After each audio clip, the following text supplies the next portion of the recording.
नमस्कार दोस्तों, हमारे चैनल पे आपका एक बार फिर से बहुत बहुत स्वागत है।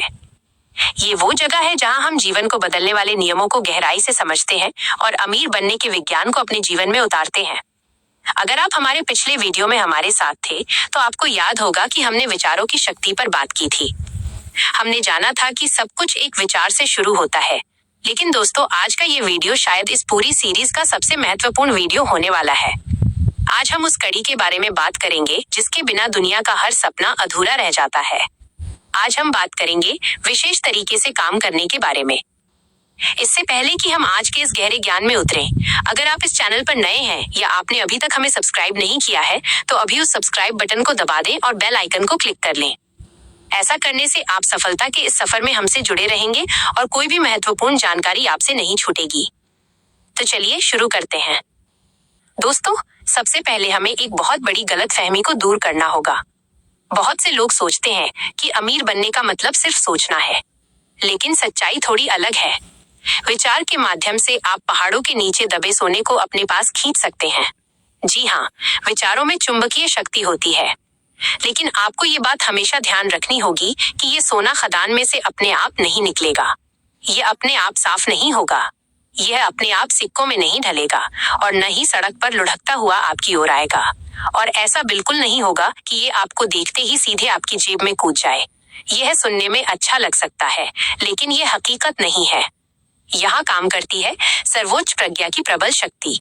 जब आप सही तरीके से विचार करते हैं, तो वो शक्ति किसी न किसी को आपके लिए सोने की खुदाई करने के लिए प्रेरित करती है।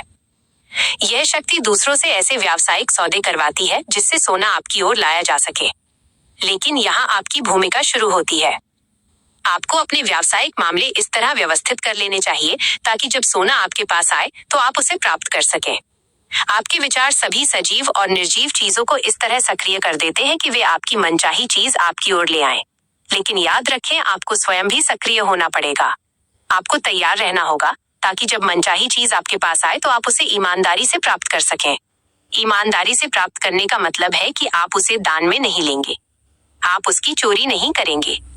आपको हर एक व्यक्ति को जिससे आप लेन देन करते हैं, नकद में जितना मूल्य मिलता है, उपयोगिता में आपको उससे अधिक मूल्य देना होगा। यही अमीर बनने का नैतिक और वैज्ञानिक आधार है। अब सवाल आता है कि विचार का वैज्ञानिक इस्तेमाल कैसे किया जाए। इसमें मुख्य रूप से 3 चीजें शामिल हैं जिन्हें आपको बहुत ध्यान से समझना होगा। पहली चीज है अपनी मनचाही चीज की स्पष्ट और सटीक मानसिक तस्वीर बनाना। धुंधले विचारों से स्पष्ट परिणाम नहीं मिलते। दूसरी चीज है आप जो भी पाना चाहते हैं उसे पाने के अपने इरादे को बनाए रखना। सिर्फ इच्छा करना काफी नहीं है, इरादा पक्का होना चाहिए। और तीसरी और सबसे महत्वपूर्ण चीज है कृतज्ञता और आस्था। आपको ये एहसास करना होगा कि आपको अपनी मनचाही चीज मिल रही है और उसके लिए पहले से ही धन्यवाद देना होगा। एक बात का विशेष ध्यान रखें, अपने विचार को किसी रहस्यमय या जादुई तरीके से व्यक्त करने की कोशिश न करें। ये मत सोचिए कि आप जादू से चीजें कर लेंगे। अगर आप ऐसा करते हैं तो आप अपनी ही कोशिशों को नष्ट कर रहे हैं। इससे आपके स्पष्ट विचार की शक्ति कम हो सकती है। अमीर बनने में विचार की भूमिका बहुत साफ है। आस्था और इरादे के साथ रखा गया विचार उस निराकार तत्व पर आपकी मनचाही चीज की सकारात्मक छाप छोड़ देता है। वो निराकार तत्व जिससे ये पूरा ब्रह्मांड बना है, उसमें भी विस्तृत जीवन की वही इच्छा है जो आप में है। जब उसे आपका संदेश मिलता है तो वह कर्म के स्थापित मार्गों के माध्यम से सभी सृजनात्मक शक्तियों को सक्रिय कर देता है और आपकी मनचाही चीज आपकी ओर ले आता है। लेकिन दोस्तों, यहाँ एक बहुत बारीक बात है जिसे समझना जरूरी है। आपका काम सृजनात्मक प्रक्रिया को दिशा देना या उसकी निगरानी करना नहीं है। आपको ये चिंता नहीं करनी है कि वो चीज कैसे आएगी। आपको तो बस इतना करना है कि अपने सपने को बनाए रखें, अपना इरादा अटल रखें और अपनी आस्था व कृतज्ञता को बनाए रखें। बाकी काम उस शक्ति का है। लेकिन यहीं पर, जी हाँ, ठीक इसी बिंदु पर अधिकांश लोग गलती करते हैं।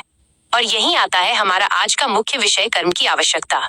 विचार ही वह शक्ति है जो सृजनात्मक शक्ति से हमारे लिए काम करवाती है। हालांकि ये 100% सच है कि एक विशेष तरीके से सोचने से दौलत आपकी ओर आने लगेगी, लेकिन आपको सिर्फ अपने विचारों के भरोसे ही नहीं बैठे रहना चाहिए। आपको कर्म भी करना होगा। यही वह बर्फीला पहाड़ है जिससे टकराकर बहुत से आकर्षक चिंतकों का जहाज डूब जाता है। वे बहुत अच्छा सोचते हैं, लेकिन वे विचार को कर्म के साथ जोड़ने में असफल रहते हैं। इसलिए मूल तत्व पर अपने सृजनात्मक आवेग की छाप छोड़ने के बाद हाथ पर हाथ धरकर परिणामों की प्रतीक्षा न करें। अगर आप ऐसा करते हैं तो वे परिणाम आपको कभी नहीं मिलेंगे। आपका बटुआ बिना किसी कोशिश के अपने आप नहीं भर जाएगा, ठीक वैसे ही जैसे सिलाई मशीन अचानक आपके सामने प्रकट नहीं हो जाएगी। मानवता अभी विकास की उस अवस्था तक नहीं पहुंची है और शायद कभी पहुंच भी न पाए जिसमें कोई इंसान हाथों की मेहनत या नैसर्गिक प्रक्रियाओं पर भरोसा किए बिना सीधे ही निराकार तत्व से अपनी मनचाही चीज पैदा करवा सके। हमें सिर्फ विचार ही नहीं करना होगा, बल्कि उसके साथ अपने कर्म को भी जोड़ना होगा। लेकिन रुकिए, सिर्फ काम करना काफी नहीं है।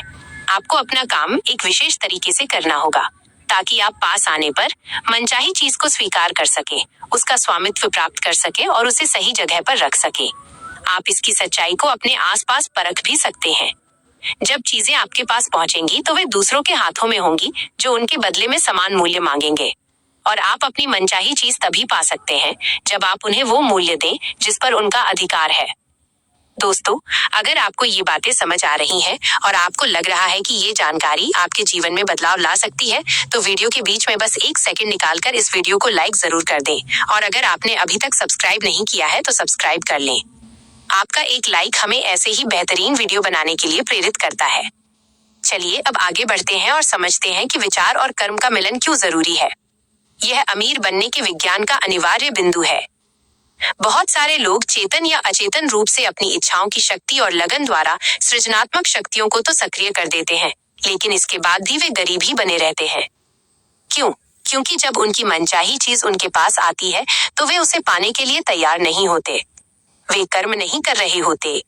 अपने विचारों के माध्यम से आप जिस पर भी ध्यान केंद्रित करते हैं वो आपकी ओर आता है और कर्म करके आप उसे पा लेते हैं। ये एक दो तरफा प्रक्रिया है। विचार उसे बुलाता है और कर्म उसे ग्रहण करता है। अब सबसे बड़ा सवाल, हमें काम कब करना चाहिए? क्या कल? क्या परसों? या जब समय अच्छा हो? जवाब है अभी, इसी वक्त। आपका काम चाहे जो हो, आपको इसी समय उसे करना होगा। आप अतीत में काम नहीं कर सकते। बीता हुआ कल जा चुका है। आपके मानसिक स्वप्न की स्पष्टता के लिए ये अनिवार्य है कि आप अतीत को मस्तिष्क से बाहर निकाल दें। आप भविष्य में भी काम नहीं कर सकते क्योंकि भविष्य अब तक आया ही नहीं है। इसके अलावा आप ये भी नहीं बता सकते कि आप किसी भावी आपातकालीन स्थिति में कैसे काम करना चाहेंगे जब तक कि वो स्थिति आ ही न जाए। इसलिए अपना काम अभी करें। अभी के अलावा और कोई समय न है और न कभी होगा। अगर आपको अपनी मनचाही चीज पाने के लिए तैयारी करनी है तो आपको इसी समय शुरुआत करनी होगी। बहुत से लोग ये बहाना बनाते हैं कि वे सही पेशे में नहीं है या सही माहौल में नहीं है। अगर आप इस समय सही पेशे या सही माहौल में नहीं भी हैं, तो ये सोचकर स्वयं को न बहलाएं कि कर्म करने के लिए आपको सही पेशे या माहौल में पहुंचने तक प्रतीक्षा करनी होगी। इंतजार करना छोड़ दीजिए। संभावित आपातकालीन स्थितियों के बारे में सोचने में वर्तमान के अपने समय को व्यर्थ न गंवाएं। किसी विपत्ति के आने पर उससे निपटने की अपनी योग्यता पर विश्वास रखें। अपने मस्तिष्क को पूरी तरह वर्तमान काम में लगा दें। अगर आप भविष्य को मन में रखकर वर्तमान में काम करते हैं तो आपका ध्यान बढ़ जाएगा और आपका मस्तिष्क अच्छी तरह काम नहीं कर पाएगा। पूरी एकाग्रता अभी पर होनी चाहिए। आपका काम चाहे जो भी हो, आपके वर्तमान व्यवसाय या नौकरी में ही हो सकता है। ये आपके आसपास के लोगों और चीजों के साथ ही हो सकता है। आप वहां काम नहीं कर सकते जहां आप नहीं हैं। आप वहां काम नहीं कर सकते जहां आप कभी रह चुके हैं।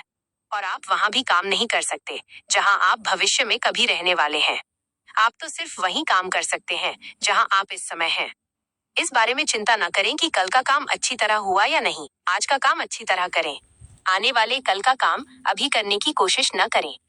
तब आपके पास इसे करने के लिए पर्याप्त समय रहेगा।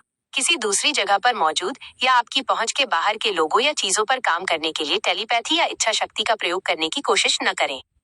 यह व्यर्थ है। काम करने से पहले माहौल बदलने की प्रतीक्षा न करें, बल्कि अपने काम के माध्यम से माहौल को बदल दें।